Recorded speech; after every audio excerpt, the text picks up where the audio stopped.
Cae la tarde y en un rincón de la ciudad, en un pequeño jardín, alguien cuenta una historia, reflexiona en voz baja o conversa, paseándose bajo los árboles. Es hora de volver a casa, bajar la velocidad y darle tiempo al tiempo. Christian Warnken nos abre la verja de su jardín para que respiremos aire puro y oxigenemos el espíritu. En Pauta, aquí comienza Desde el Jardín, una presentación de Fundación Irarrázaval, desde 1920, al servicio de la educación, humanismo y técnica, y Grupo Vida, promoviendo la sostenibilidad en la empresa y los barrios. Lo esencial de toda exploración será volver al propio jardín y ver las cosas por primera vez, decía el poeta T.S. Eliot. Queridos y queridas radiovidentes que al escucharme me ven en Antofagasta en el norte, en Temuco en el sur, Viña del Mar, Valparaíso, Santiago, los que nos siguen por pauta.cl y también por Spotify, estoy abriendo la verja de madera de mi jardín como todas las tardes para caminar y conversar. Y tengo en mis manos uno de los más bellos poemas escritos en lengua española. Esto tiene que ver de alguna manera con el invitado con el que vamos a conversar hoy. Un poema de Rubén Darío, Lo Fatal. El poema es muy bello. Estoy sentado aquí a la sombra de mi árbol. Dichoso el árbol que es apenas sensitivo y más la piedra dura, porque esa ya no siente, pues no hay dolor más grande que el dolor de ser vivo, ni mayor pesadumbre que la vida consciente.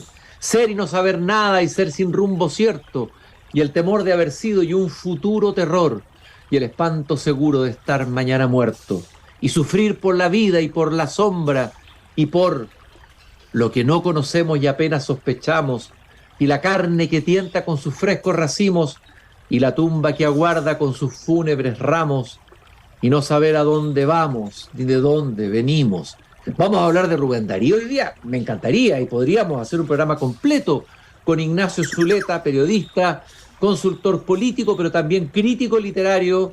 Ha escrito y publicado obras poéticas de Rubén Darío y ensayos y análisis de la poesía del gran poeta nicaragüense. Pero hoy día vamos a hablar en realidad de la elección presidencial en Argentina. Ya vimos el desarrollo de las primarias, quedaron 3 candidatos que llegan hacia el final, en realidad son más de 3, son 5, pero los más conocidos son 3, sobre todo el más popular, por lo menos acá en términos mediáticos, obviamente esa especie de rockstar de la política que es Javier Milei. Y Ignacio Zuleta, me interesa mucho saber cómo ve esta elección y de alguna manera con el final del poema de Darío podríamos agarrarnos, ¿no? Y no saber a dónde vamos, ni de dónde venimos. Podría ser también la letra de un tango, es un buen Darío, ¿no? ¿A dónde va Argentina y de dónde viene? Ignacio, muy buenas tardes, bienvenido al Jardín. ¿Qué tal? Buenas tardes, ¿cómo les va? Gusto poder hablar con ustedes y con la audiencia chilena, que es un país que yo quiero mucho y a que estoy ligado hasta por razones familiares, mi mujer es chilena. Así que es un país que yo sigo mucho. El canal chileno se ve mucho en mi casa. Ah, mira, qué bien. Y entonces, vamos a la pregunta. Rubén Darío, y no saber a dónde vamos, ni de dónde venimos, ¿a dónde va Argentina? Incertidumbre, ¿cómo lo ves tú, Ignacio? Yo creo que la idea de la incertidumbre es porque cualquier proceso electoral fomenta ese producto de la modernidad que es el producto comercial de la profecía. La formalización de las elecciones del siglo XX nació en Estados Unidos con las estadísticas y las encuestas, creó un producto que la sociedad compra con mucha pasión, que es la profecía. La profecía porque adelanta el futuro y la gente se pone ansiosa quién va a ganar y quién va a perder.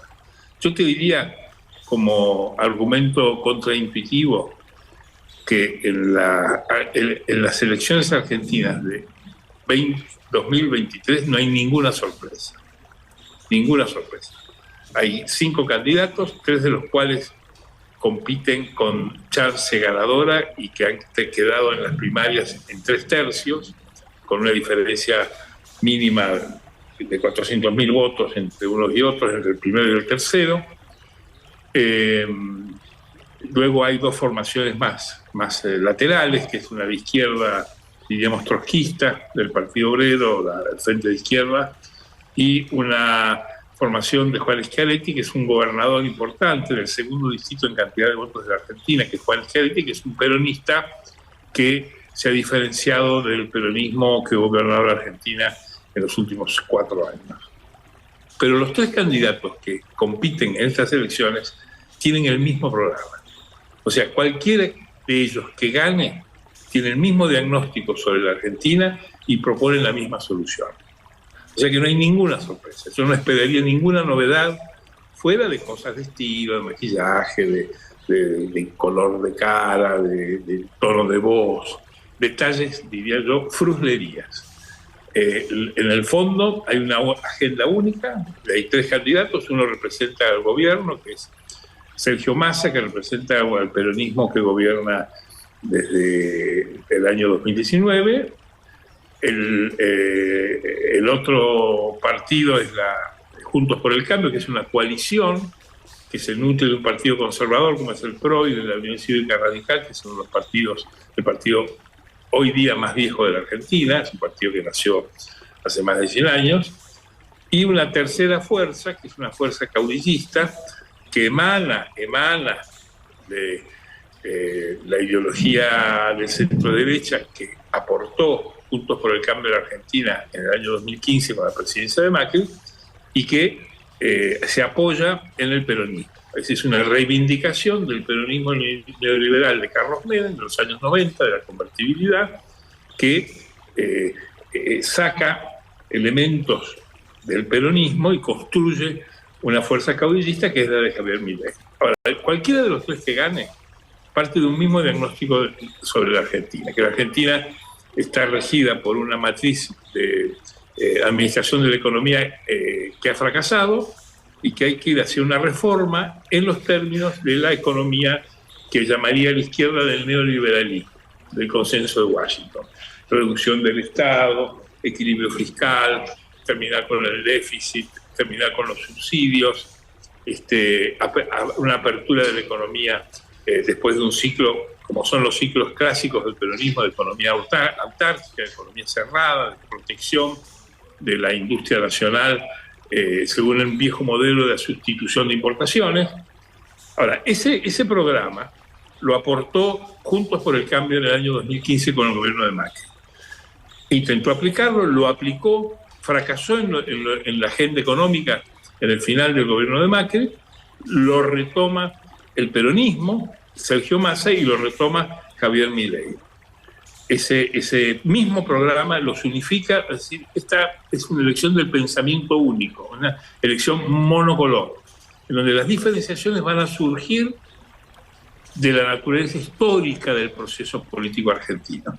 La Argentina es un país que desde hace más de 100 años encuentra la representación del 80% de su población votante en 2 familias políticas. La familia que representa el peronismo, que es heredero del conservadorismo y del conservadorismo popular, digamos, de los años 30, y Juntos por el Cambio, que es heredero de la agenda del radicalismo, de la socialdemocracia, diríamos hoy. Esas 2 grandes familias se han articulado o en procesos binarios de polarización, como en 1983, donde se hace la primera elección de la transición democrática, donde es peronismo contra radicalismo. Y luego, en los años 90, se articula en 3 fuerzas, como ocurre hoy en la Argentina, el peronismo, el radicalismo y sus socios, y en aquel momento el Frepaso, que era una fuerza que le sacaba fracciones disidentes al peronismo y al radicalismo y que representó una tercera fuerza. Hoy esa nueva tercera fuerza se reencarna en Milei porque es la agenda de Juntos por el Cambio con la construcción política y estratégica del peronismo que le alimenta con funcionarios, con posibilidades de armados de estructuras electorales, fiscalización, etc. O sea que la suerte, si te fijas las primarias que hubo el 13 de agosto, el resultado concentró en 2/3 del voto entre Juntos por el Cambio y el peronismo. Y el otro tercio fue el tercio de Milei. Ahora, lo que vaya a ocurrir depende de cómo se comporte cada una de esas familias. históricamente se han comportado con una enorme, por lo menos las dos familias se han comportado con enorme fidelidad del voto. Por eso estamos hoy esperando a ver las casi 3 semanas que faltan para las elecciones del 22 de octubre, a ver cómo se desarrollan estos detalles, estas fruslerías de la campaña, cómo se equivocan, cómo se conducen en los debates, si se pintan el pelo o no, si se maquillan o no, si se insultan o no, si sacan la foto oportuna o la foto inoportuna. Ahora, yo te diría que estructuralmente el voto se va a concentrar de la misma manera. En la primera vuelta electoral en la Argentina es elegir la lógica binaria, puede ganar uno de los candidatos si consigue el 45%, hoy nadie piensa que nadie lo haga, y los dos mejor votados van a quedar para un balotaje en el mes de noviembre, o la segunda vuelta. Es muy interesante lo que tú nos estás diciendo, porque desde afuera o desde Chile, desde la lectura incluso de varios liberales o neoliberales, lo de Milei es una novedad, es decir, la aparición de un pensamiento liberal extremo o libertario, como se le quiere decir, en una política más bien estatista. Pero es interesante lo que tú dices, que de alguna manera Milei encontraría referente o raíces en una parte del peronismo mismo, o sea, el peronismo menemista. Las candidaturas de Milei se construyen sobre la base del peronismo, que hay inclusive denuncias cruzadas como parte de la campaña de cómo aporta el peronismo que gobierna a Milei para que construya una alternativa que divida a la oposición de Juntos por el Cambio y que dividida puede perder. En la Argentina, cuando una de las dos fuerzas se divide, pierde. Acá la división la ha producido el peronismo, digamos, va a disfrutar de una división que significa que la agenda de Milei es la agenda de Juntos por el Cambio expresada de otra manera. Y eso le ha producido una división a Juntos por el Cambio. Ahora, no es un pensamiento liberal. Milei es conservador, no es liberal. Es un librecambista. Uh-huh. Conservador está contra el aborto, porque los liberales no pueden estar contra el aborto. Uh-huh. Él no respeta la libertad religiosa, promueve la lucha de clases, habla de la casta contra la anticasta. O sea, él no es un liberal, él es un librecambista, es un conservador librecambista, que lleva como candidata a vicepresidenta una persona que defiende la dictadura militar que hubo en la Argentina hasta el año 83, que en la Argentina no tiene nada que ver con el liberalismo. Ahora, la Argentina ha tenido procesos vinculados al librecambismo toda su historia. El librecambismo está en la construcción de la Argentina moderna en la llamada generación del 80 del siglo XIX. El liberalismo, el librecambista, está identificado con la década conservadora de los años 30. El librecambismo lo tuvo Alzogaray, que está considerado uno de los políticos más importantes que tuvo la Argentina de este pensamiento, fue ministro de Arturo Frondizi en 1958. El librecambismo gobernó con Cavallo en la década del 90 con Carlos Menem. Ya no hay ninguna novedad en eso.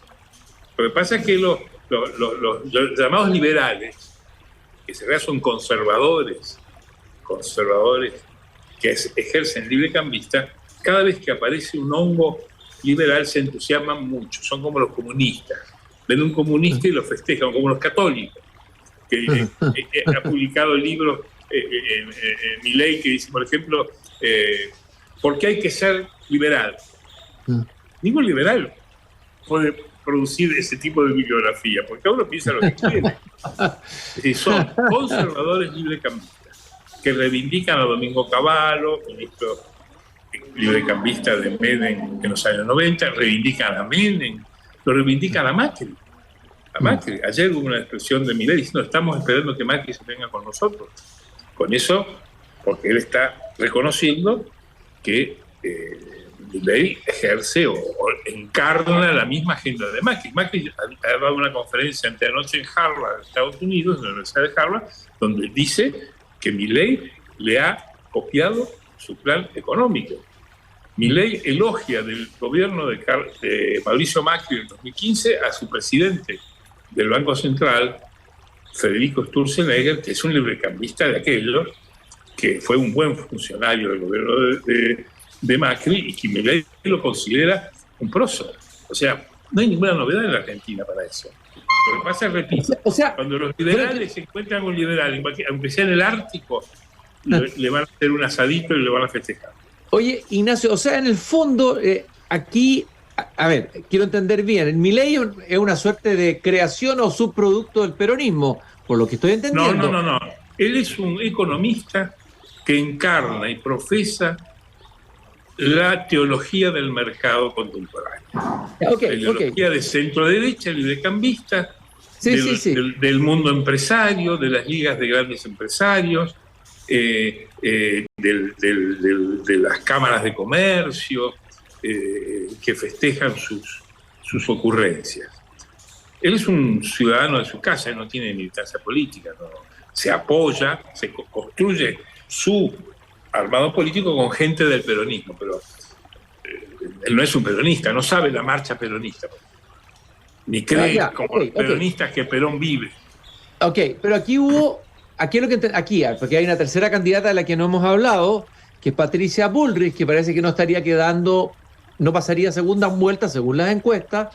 Pueden pasar cosas en esta semana, pero de alguna manera lo que yo entiendo, y creo que te lo leí a ti también, que aquí el objetivo peronista sería derrotar y dejar afuera a esa fuerza que ha logrado capitalizar un 40 y tantos % de apoyo antiperonista de alguna manera en estos años. O sea, ese sería el objetivo estratégico finalmente del peronismo. El objetivo estratégico del peronismo es quebrar esa creación que hubo en los años 2013, la última década, digamos, en Argentina, que fue una fuerza, junto con el cambio, que logró representar el 42% de los votos en los grandes distritos de la Argentina que deciden las elecciones.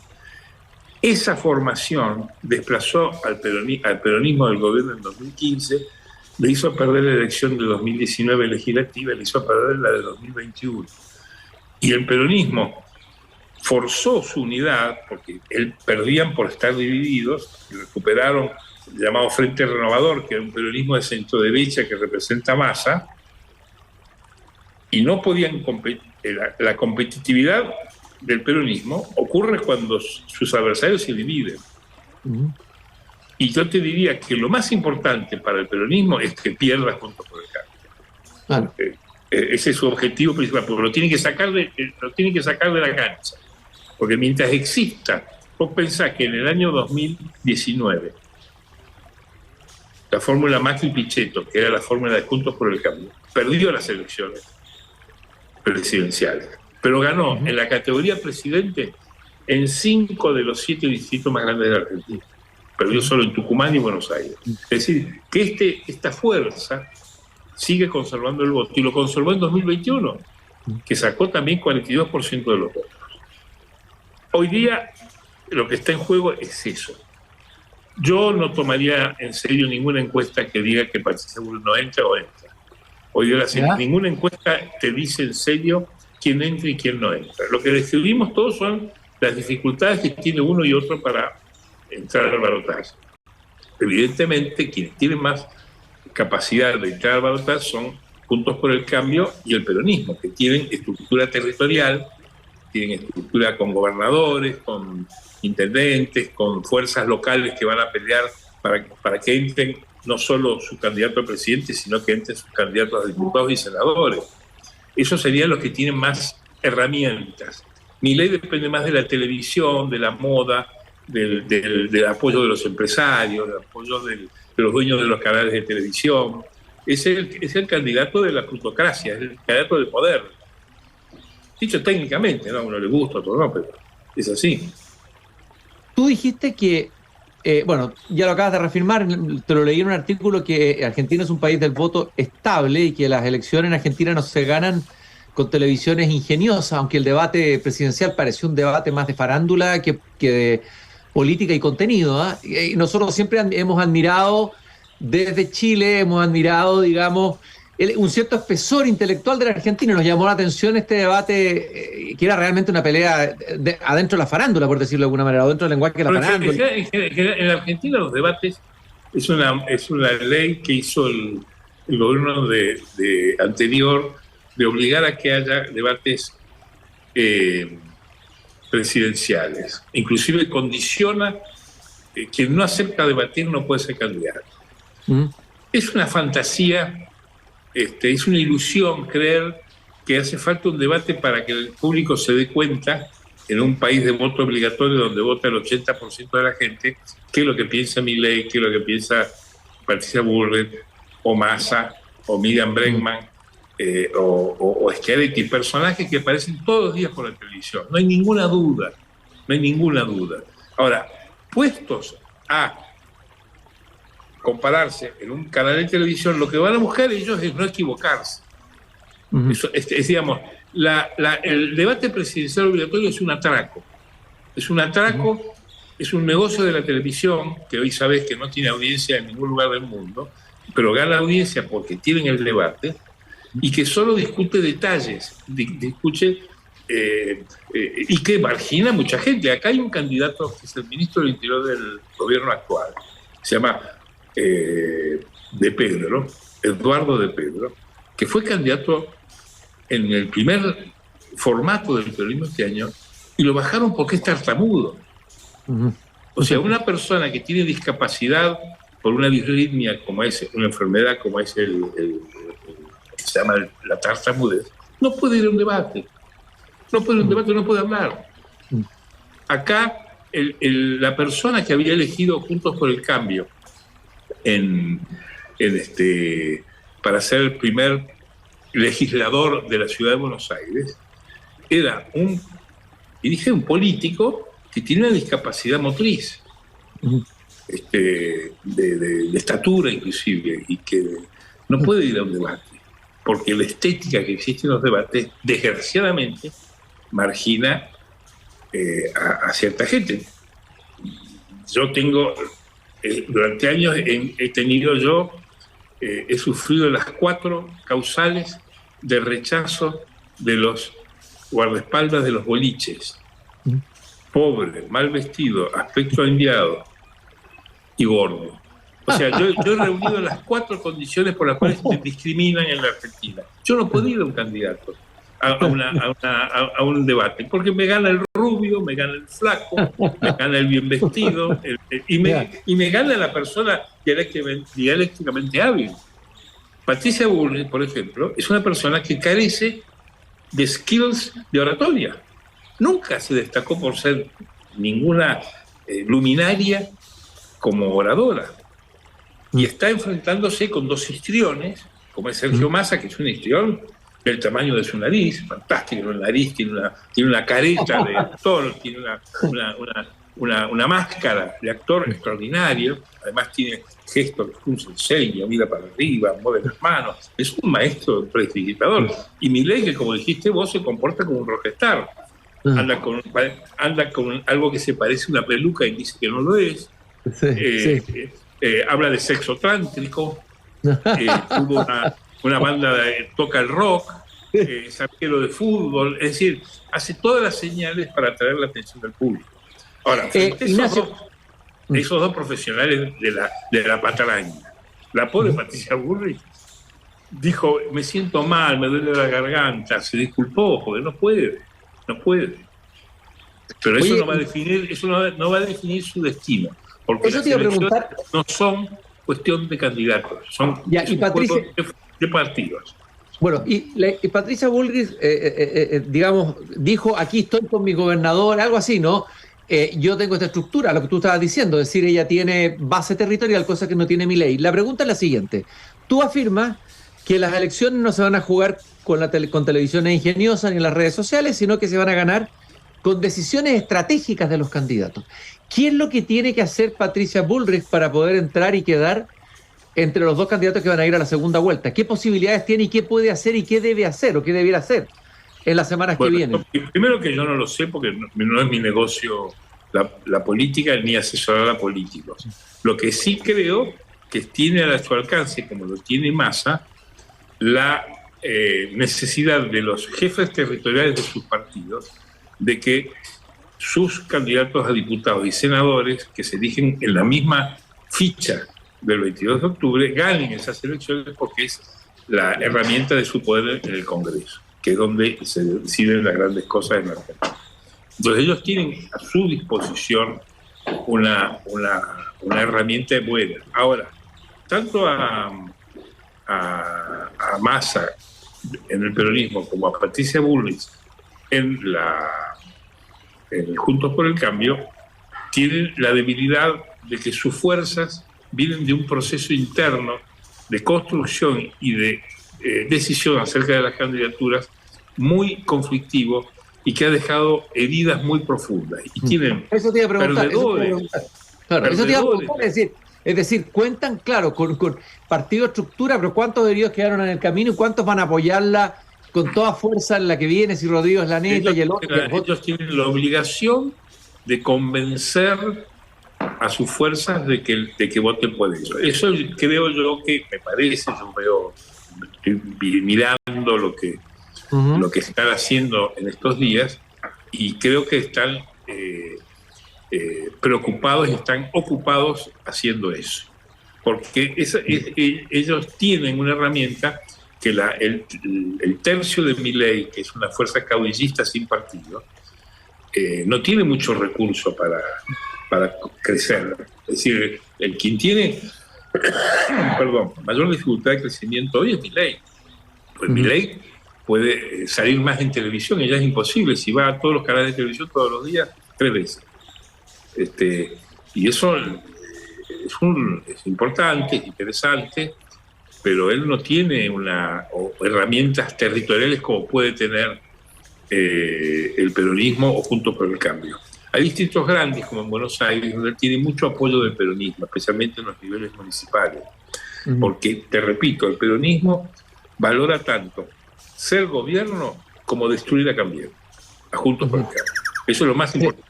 Puedes hablar. Oye, quiero entender lo de Macri, el comentario que hizo sobre Milei. A ver, ¿qué intención tenía Macri? ¿Hacerle daño a Patricia Bullrich o fue un error no pensado? ¿Qué es lo que está buscando Macri con eso? No, Macri sabe muy bien que, y como lo sabe el peronismo, que la oportunidad de que si Milei llegara a ganar las elecciones, sin partido, sin legisladores, sin gobernadores, va a ser cooptado o va a necesitar asociarse a alguna de las dos fuerzas. La fuerza a la que más cerca puede estar en cuanto al programa es a Cambiemos. Macri dice que él, ganando Patricia Bullrich o ganando Milei, lo que le importa es que pierda el peronismo. Porque para él lo peor es el peronismo. Y que él sabe que Milei, si debe gobernar, va a necesitar a su gente y que sus ideas no son tan malas. Ahora, ninguno condena las ideas del otro. Los tres tienen la misma matriz de diagnóstico y de solución. Y lo que están jugando... Perdón, ¿y cuál sería la alternativa a esa matriz? ¿El kirchnerismo? No hay matriz.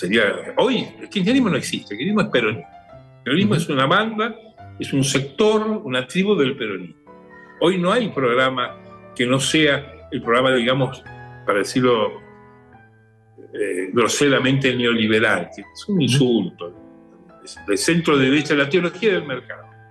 O sea, no hay ningún discurso eficiente y que le llegue a la sociedad en la Argentina que no sea esta economía desregulada, de Estado más chico, sin subsidios, con baja de impuestos, con déficit fiscal a la baja y con menor intervención del Estado en la economía.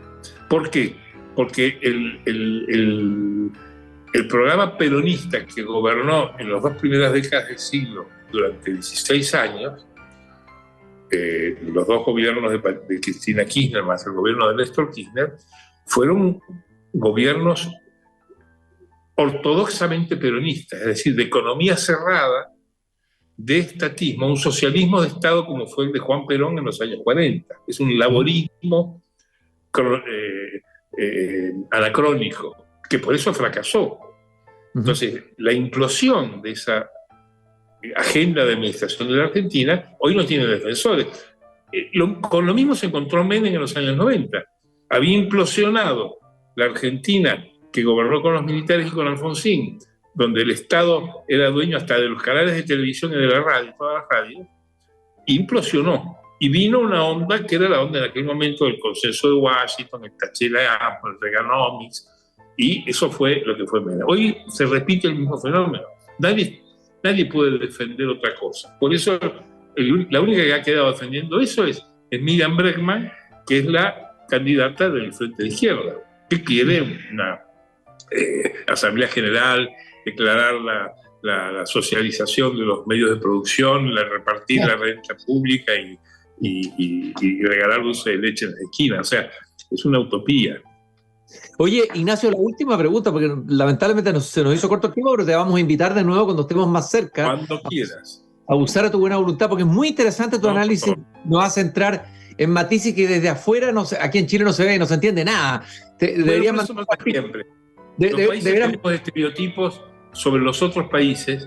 Sí. Tú deberías escribir columnas para el Mercurio, la Tercera, aquí en Chile, para agregar un poquito más de espesor al análisis. Que compren el diario Clarín. Yo escribo 2 páginas los días domingos y 2 páginas de Clarín. Si yo te leo. Te puedes suscribir. Eso, yo te leo en el Clarín. Ignacio, tú escribiste el libro El Papa Peronista, Historia Secreta de cómo Francisco opera día a día en la política argentina. ¿Sigue operando? ¿Cómo está operando el Papa hoy día en Argentina? Bueno, después de haber recibido un insulto de Milei, ¿dónde opera el Papa Francisco? No, él tiene una mirada preocupada y operante sobre la Argentina como la tenía Juan Pablo II de Polonia. Él sabe que es el hombre más prestigioso de la Argentina. En la Argentina, en las encuestas de opinión, está considerado el argentino más más importante que cualquier político local. La Argentina no es un país clerical, pero es un país que tiene una demografía cristiana que él ha sabido capturar y entender de una manera muy fina en una construcción que es la base de la doctrina de Francisco, que es la teología del pueblo argentino. La teología del pueblo argentino es una versión que hacen en los años 70 la Iglesia Argentina de la teología de liberación no marxista, sí peronista. Ajá. Por eso yo digo que en mi libro que este es el Papa peronista. Es un nacionalismo antimarxista, populista, no de las parroquias, sino de las devociones populares, que cree, como los jesuitas, que la voz del pueblo es la voz de Dios. Uh-huh. Entendido esto, hay que entender que el Papa nunca se va a desentender de la política argentina y ha tenido amigos con todos los gobiernos. Uh-huh. El señor Milei lo insulta, pero no nos olvidemos que el negocio de los curas son los pecadores. Espera que vengan los pecadores. Más aún, yo diría que les pagarían a los pecadores para que vengan. O sea, en la medida que más se lo agreda, crece la capacidad de perdón. Eso ocurrió. Acá uno de los hombres más críticos del Papa era el ideólogo de la campaña de Macri, que se llama Jaime Durán Barba, un gran analista, un póster de nivel internacional. Ha sido galado, asesor del presidente por todo el mundo, un ecuatoriano, que fue el hombre que armó la candidatura de Macri. Y era un hombre absolutamente antifrancisquista, hasta casi te diría hacia el insulto. Naturalmente, Durán Barba era un hombre criado por los jesuitas, así, era una apóstata del jesuitismo. Ahora, los mejores amigos del gobierno de Francisco los tuvo con el gobierno de Macri, no con el peronismo. Es decir, hubo extraordinarias relaciones con él. Ignacio, yo te quiero agradecer este interesantísimo, irónico, muy fino y acabado análisis sobre el escenario político argentino. Ignacio Zuleta en El Jardín. Nos hemos incluso sobrepasado, hemos excedido el límite del tiempo del programa. Muchas gracias, Ignacio, por haber caminado. Nuestro jardín es infinito.